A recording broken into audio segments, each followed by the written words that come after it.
একজন নারীর অবিশ্বাস্য গল্প এটি, যিনি জন্মভূমি ছেড়ে 6 দশক ধরে সেবা দিয়ে যাচ্ছেন বাংলাদেশের প্রত্যন্ত গ্রামে। তিনি ব্রিটিশ নাগরিক জিলিয়ান এম রোজ। 1981 সাল থেকে মেহেরপুরের মুজিবনগরের বল্লভপুর মিশনারি হাসপাতালে নিরলসভাবে মানুষের চিকিৎসায় নিজেকে বিলিয়ে দিচ্ছেন তিনি। মহান এই মানবসেবীর সম্পর্কে বিস্তারিত থাকছে রমিজ হাসানের এই উপস্থাপনায়।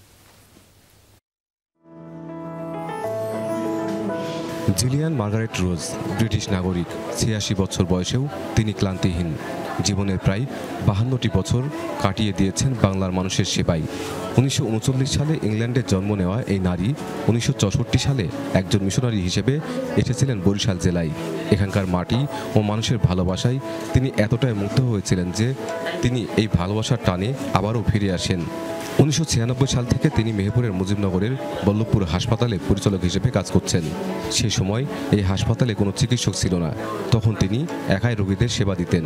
বর্তমানে তার সাথে আরও কয়েকজন স্টাফ আছেন। স্থানীয়রা তাকে মাদার তেরেসা বলে ডাকে। উনি বিশেষভাবে প্রসূতি মায়েদের, শিশু বাচ্চা এবং প্রসূতি মায়েদের চিকিৎসা উনি দিয়ে থাকেন এবং এলাকার মানুষ যথেষ্ট খুশি। সিস্টার জিলিয়ান রোজ উনি আমাদের বাংলাদেশের জন্য ওনার জীবনটা উৎসর্গ করে দিয়েছে। তার কারণ উনি বাংলাদেশিদের পছন্দ করেন আর উনি বাংলাদেশেও থাকতে চায়, কিন্তু ওনাকে নাগরিকত্ব দেওয়া হয় না বা পাচ্ছেন না। উনি সুন্দর সেবা দেয়, ডেলিভারি সম্পূর্ণ, যাবতীয় রোগ বাগ আছে আল্লাহর কাছে খুব ভালো চিকিৎসা দেয়। বাচ্চাদের, গর্ভবতী মাদের, ডায়াবেটিসের রোগী, টাইফয়েড, কোনো গায়ে কোনো সমস্যা হলে এগুলা সব সেসব খুব সুন্দরভাবে দেখে। উনি খুব ভালোভাবে সেবা দেয়। উনি সেবার জন্য দেশ ত্যাগ করে বাংলাদেশে পড়ে আছে এবং আমাদের এই অঞ্চলে তিনি দীর্ঘদিন সেবা দিয়ে আসছে। ওনার নিজের একটা ইচ্ছা ছিল যে আমি যেহেতু এই বাঙালিকে সেবা দিয়ে আসতে দীর্ঘদিন যাবৎ এবং আমার জীবনটা যেন এখানেই সমাপ্তি ঘটে, এজন্য ওনার একটা ইচ্ছা ছিল যে এই সমাপ্তিটা বাংলাদেশে উনি করতে চান। তো আমরা চাই যে ওনার মনের ইচ্ছে এবং আকাঙ্ক্ষা যেন পূরণ হয়।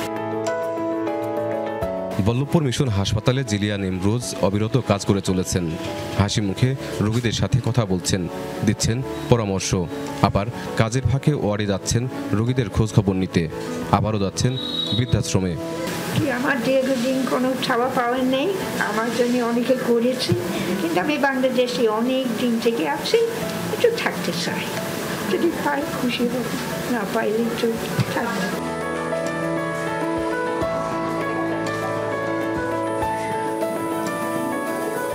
নিজের দেশের সব সুযোগ সুবিধা ত্যাগ করে জিলিয়ান এই প্রত্যন্ত অঞ্চলে মানব সেবায় যে দৃষ্টান্ত স্থাপন করেছেন তা সত্যিই বিরল। আজও তিনি বাংলাদেশের নাগরিকত্ব পাননি, কিন্তু তিনি এই এলাকার মানুষের হৃদয়ে নাগরিক হয়ে উঠেছেন। তার একটাই ইচ্ছা, জীবনের শেষ দিন পর্যন্ত তিনি এই দেশের মানুষের সেবায় নিয়োজিত থাকবেন।